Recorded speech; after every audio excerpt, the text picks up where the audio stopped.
안녕하세요. 말씀과 함께 새롭게 오는 소망의 아침입니다. 여호수아서는 약속을 말씀으로만 주시는 하나님이 아니라 주권과 섭리로 그 약속을 역사 속에서 현실로 이루시는 하나님 나라의 왕을 증언하는 책이다라고 하는 것이 오늘 핵심 메시지입니다.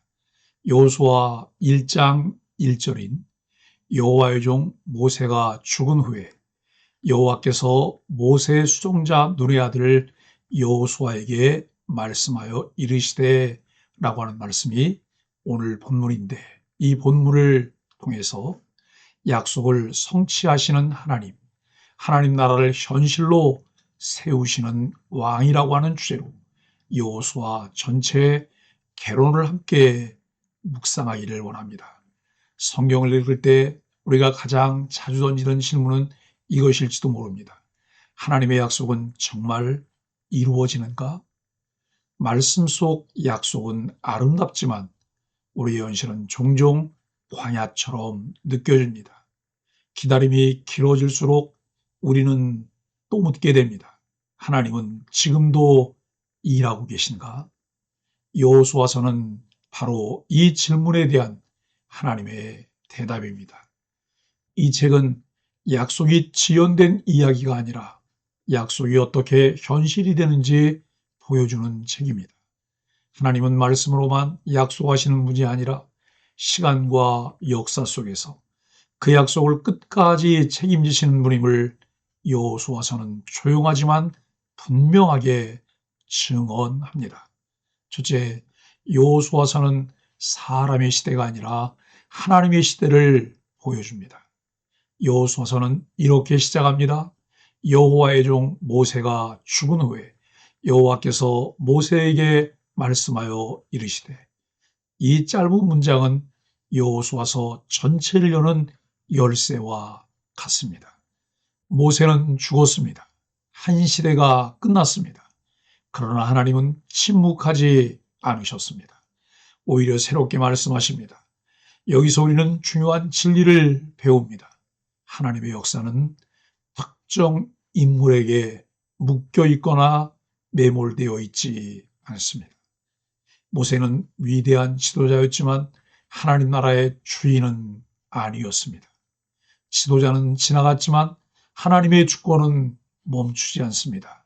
우리의 삶도 그렇습니다.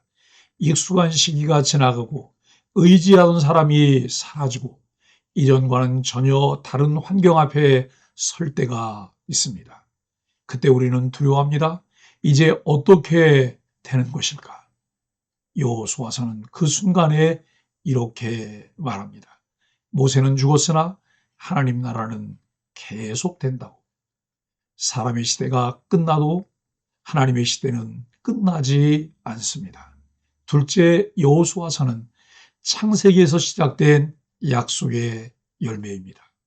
여호수아서를 이해하려면 반드시 더 뒤로 돌아가야 합니다. 이 책은 갑자기 등장한 새로운 이야기가 아닙니다. 여호수아서는 창세기에서 시작된 약속이 자라 열매를 맺는 순간입니다. 하나님은 아브라함에게 이렇게 말씀하셨습니다. 내가 이 땅을 네 자손에게 주리라. 그러나 그 약속은 반드시 이루어지지 않았습니다. 아브라함은 약속의 땅에서 나그네로 살았고 이삭과 야곱도 그 땅을 소유하지 못한 채 장막에서 살았습니다. 출애굽기는 그 약속이 잊히지 않았음을 보여줍니다. 내가 애굽에 있는 내 백성의 고통을 분명히 보고 내려가서 그들을 건져내려 하노라고 말씀합니다. 하나님은 약속을 기억하셨고 그 기억은 행동으로 이어졌습니다. 애굽에서 건져내셨고 홍해를 기르셨고 광야로 인도하셨습니다. 광야의 시간은 쉽지 않았습니다. 불평과 반역, 실패와 징계가 반복되었습니다. 그러나 그 시간조차 헛되지 않았습니다. 하나님은 광야에서 백성을 버리지 않으시고 약속의 땅을 살아갈 백성으로 빚어가셨습니다.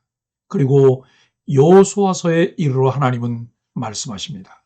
내가 모세에게 말한 것과 같이 너희 발바닥으로 밟는 것은 모두 너희에게 주었노니 약속은 사라지지 않았고 늦어진 것처럼 보여도 취소되지 않았습니다.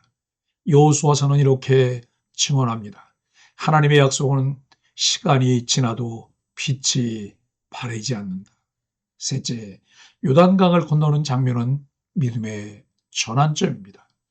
여호수아서의 첫 큰 사건은 요단강 도하입니다. 언약궤를 맨 제사장들의 발이 요단물에 잠기자 요단물이 끊어지고 백성이 마른 땅으로 건넜더라고 말씀합니다. 이스라엘은 스스로 길을 만들지 않았습니다. 강을 정보한 것이 아니라 하나님이 여신길을 따라 걸었을 뿐입니다. 홍해는 애굽에서 나오는 길이었고 요단강은 약속으로 들어가는 길이었습니다. 이 장면은 우리에게 분명히 가르칩니다. 하나님 나라로 들어가는 길은 인간의 용기나 결단보다 하나님의 인도하심에서 시작된다고 하는 사실입니다. 아멘입니다. 믿음은 길을 만드는 힘이 아니라 하나님이 여신 길을 신뢰하며 걷는 순종입니다. 넷째, 가나안 정복은 하나님의 전쟁이었습니다. 여호수아서에는 많은 전쟁 이야기가 나옵니다. 여리고, 아이성, 여러 왕들과의 싸움이 이어집니다. 그러나 성경은 반복해서 같은 말을 합니다. 여호와께서 그들을 이스라엘의 손에 넘기셨다. 여리고성은 군사 전략이 아니라 순종으로 무너졌고 아이성의 실패는 인간의 교만을 드러냈으며 회개 이후에 다시 길이 열렸습니다. 여기서 여호수아서가 강조하는 핵심은 이것입니다. 하나님 나라는 인간의 능력으로 세워지지 않는다. 전쟁의 승패도 역사의 방향도 하나님의 주권 아래에 있습니다. 이 사실은 오늘 우리에게도 중요합니다. 신앙은 내가 얼마나 잘 싸웠느냐가 아니라 하나님이 누구이신지를 얼마나 신뢰하느냐의 문제입니다. 다섯째, 땅을 나누는 이야기는 삶을 맡기시는 하나님의 손길입니다. 여호수아서의 중반부는 땅 분배 이야기로 가득합니다. 지루하게 느껴질 수 있지만 사실 이 부분은 매우 따뜻한 장면입니다. 여호와께서 이스라엘에게 맹세하신 온 땅을 주셨고 그들이 거기에 거주하였더라. 하나님은 단지 전쟁에서 이기게 하신 것이 아니라 백성이 살아갈 자리를 마련해 주셨습니다.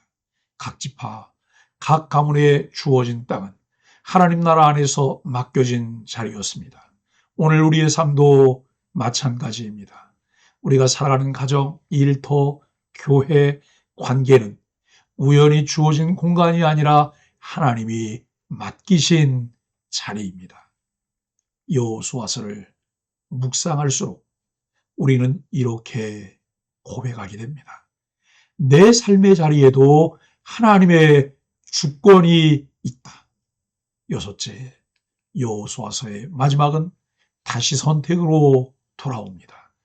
여호수아서는 이렇게 끝납니다. 오늘 너희가 섬길 자를 택하라. 오직 나와 내 집은 여호와를 섬기겠노라. 아멘. 그렇습니다. 하나님은 이미 땅을 주셨습니다. 그러나 그 땅에서 어떻게 살지는 백성의 믿음에 달려 있었습니다. 하나님 나라는 자동으로 유지되지 않습니다. 약속은 은혜로 주어지지만 그 약속을 살아내는 것은 순종의 선택입니다. 사랑하는 소망의 가족 여러분, 여호수아서가 오늘을 사는 우리에게 남기는 고백은 무엇일까요? 여호수아서의 결론은 이 한 구절로 요약됩니다. 여호와께서 이스라엘 족속에게 말씀하신 선한 말씀이 하나도 이루어지지 아니함이 없었더라. 아멘이죠. 여호와께서 이스라엘 족속에게 말씀하신 선한 말씀이 하나도 이루어지지 아니함이 없었더라는 말씀입니다. 하나님의 약속은 실패하지 않았습니다. 하나님의 계획은 중단되지 않았습니다. 하나님의 나라는 실제가 되었습니다. 우리는 이제 여호수아서 강해를 시작합니다. 이 여정은 승리의 방법을 배우는 시간이 아니라 약속을 신뢰하며 하나님 나라를 살아내는 법을 배우는 시간입니다. 오늘 이 말씀으로 마음을 정돈하며 출발합시다. 약속을 성취하시는 하나님, 하나님 나라를 현실로 세우시는 언약의 왕, 그 하나님은 오늘도 우리의 삶 한가운데서 조용히 그러나 분명히 자기 나라를 세워가고 계시다는 사실을 믿고 그 나라에 참여하는 소망의 가족들이 되기를 예수 그리스도의 이름으로 간절히 축복합니다. 함께 말씀으로 드리는 감사 기도입니다.